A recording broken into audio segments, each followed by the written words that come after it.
you have the floor.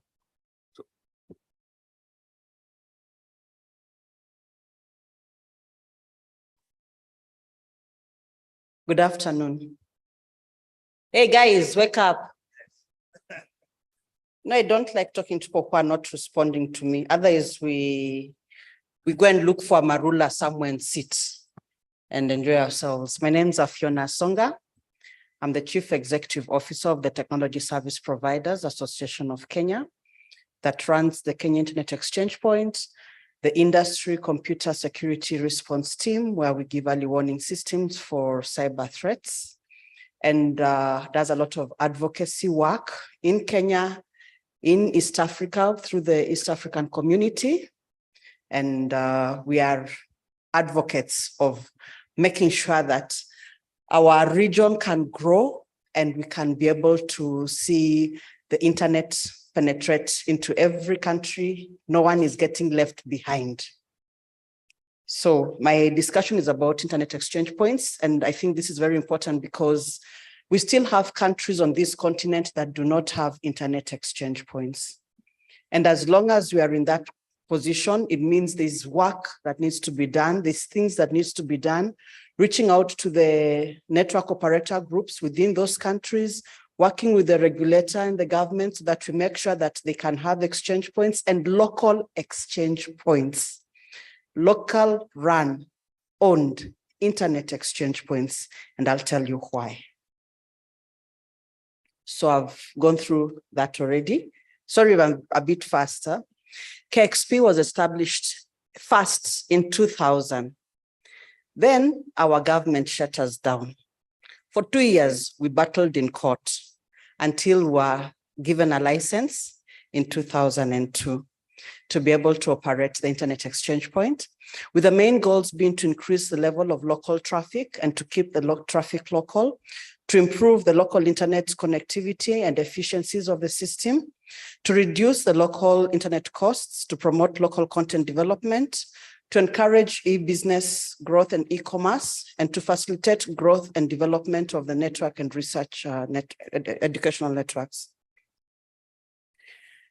Why do we have exchange points? Because of different interconnection models. And the one that I'm going to share on the common ones. There are two common interconnection models, but the exchange point is one area where this interconnection happens.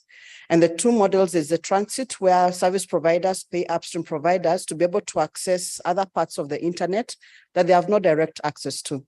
Then we've got the peering, which is what happens in an internet exchange point, where service providers have bilateral agreements to exchange traffic across each other at no costs. And this is normally done at a central location.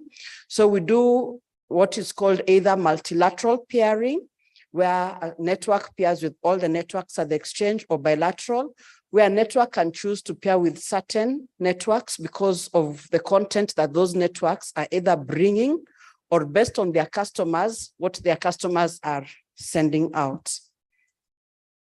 The transit model is one that we need to be able to find ways of reducing so that we can be able to address some of these challenges that it brings us.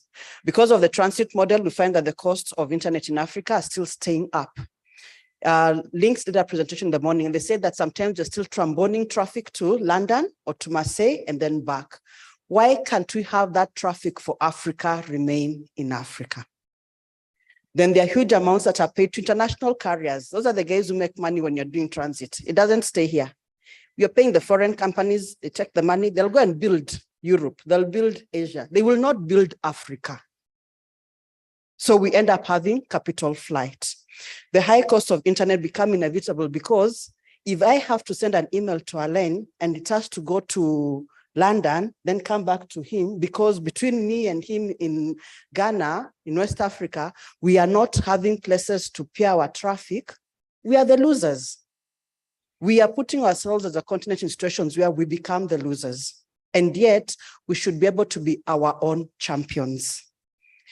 And therefore the dependence on international connections for regional and local communications needs to be reduced, because when you over depend on those international connections, when there is a problem happening, like the recent undersea landslide. It affected the submarine cables on the western coast.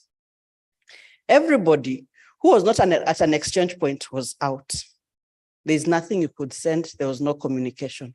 But those who are at internet exchange points, either in Cote d'Ivoire, in Ghana, in Nigeria, they were able to continue communicating largely on the local front. What is the impact of the peering? The peering brings more traffic into the shared infrastructure of the exchange point. It enables all sizes of networks to connect at the exchange and to exchange the content with ease, because you don't have to do the bilateral contracts to be able to connect the interconnection that normally happens on the transit level. So you benefit from low transit costs because now there is no transit. You only pay transit where you really, really have to. You improve on the end user experience, especially for entities that have critical and critical content, like say for transaction e-commerce, you want to be paying for something and it's instantaneous almost. If you're at an exchange point, it's very fast and it's very efficient.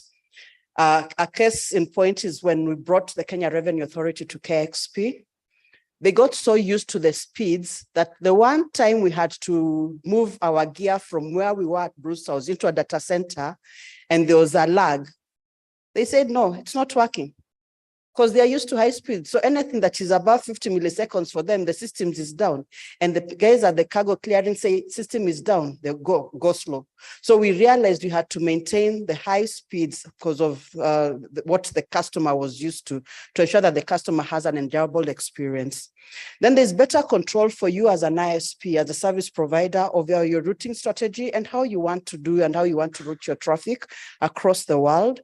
You have better usage best billing, as more money is saved when you do peering as opposed to using transit. So your transit links are emptied while your peering links go up. And most exchange points will charge the same amount to everybody for each port size because you are coming in to share that infrastructure. So what you contribute for that infrastructure is what maintains it. As an exchange point operator, unless I bill per port, I'm not going to have money to buy switches. I can't afford them, because most of us run on a non-profit member-based approach. Then you find that you're able to actually sell more transit to your customers. So you're making more money and saving and using peering to be able to make it affordable for you. So the value of the the exchange of the local system is that it helps to develop the peer interconnection model. It plays as a facilitating role of interconnecting on the shared infrastructure across the different networks. And today in Africa, despite everything else, my opening remarks, we only have 52 active IXPs that are in 47 cities and in 36 countries. So we still have a lot of countries that we need to work with to make sure that they can have local internet exchange points so that we can be able to achieve the goals of keeping local traffic local.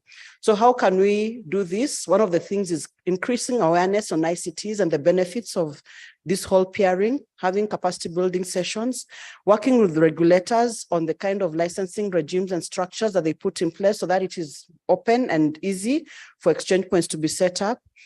Governments adopting e-government services. I know that there's been a lot of discussion in different forums like Smart Africa on like digital economy blueprints. And as governments move in that direction, there's going to be need for internet exchange points within each of those countries.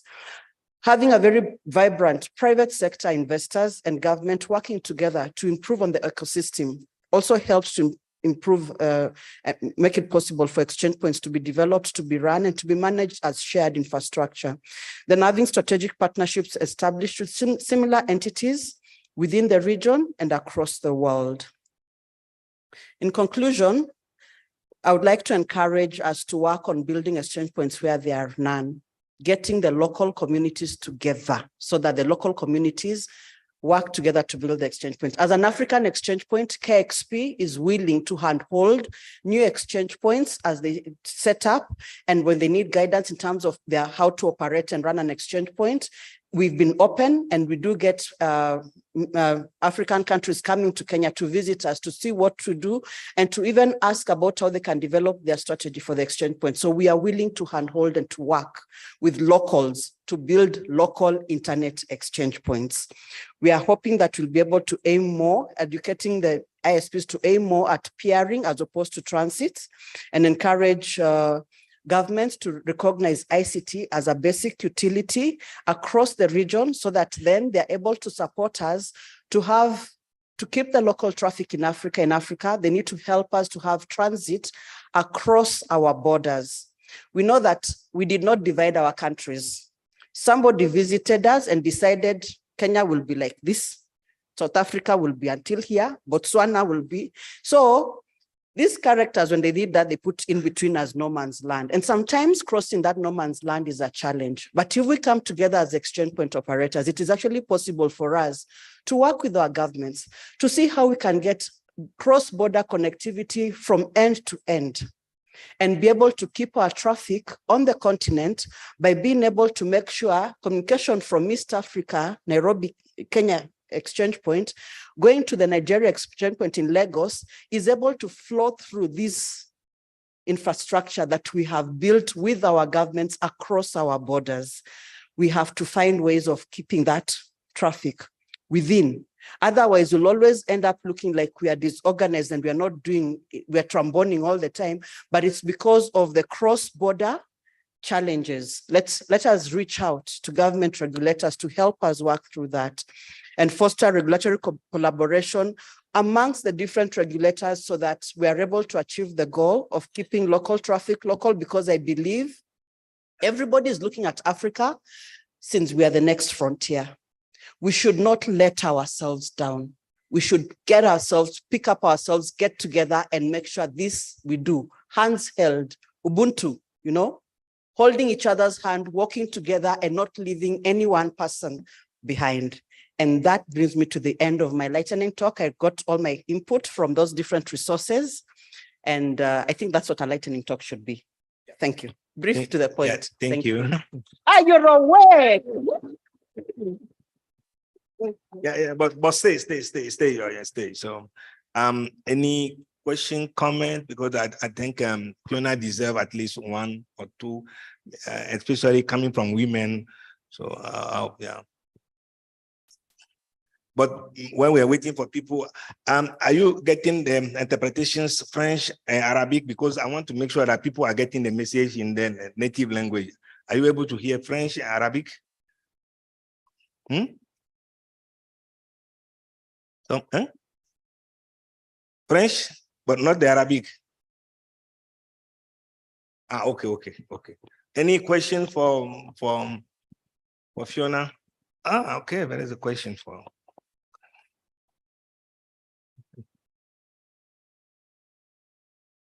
Right.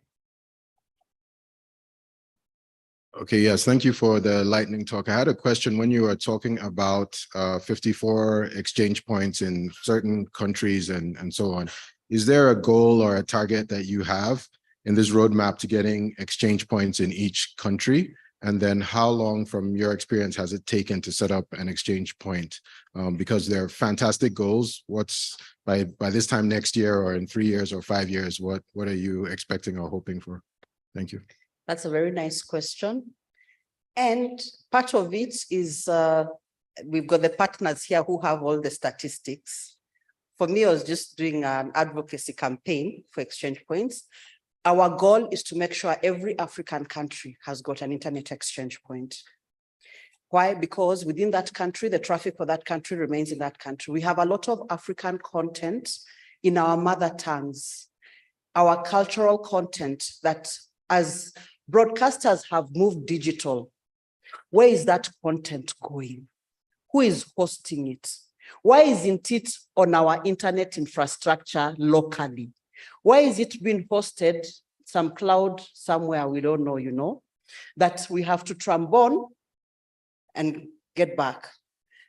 So when you think about it, if we are able to have content for South Africans, for example, available in South Africa, serving South Africans in their mother tongue, things that other generations want to know, like think about menus of how traditional food is prepared. Today, there are girls who really don't know how to prepare it because we've gone through different learning systems and nobody has time to teach us. So how do we learn about the different menus? We have to go online and get it somewhere.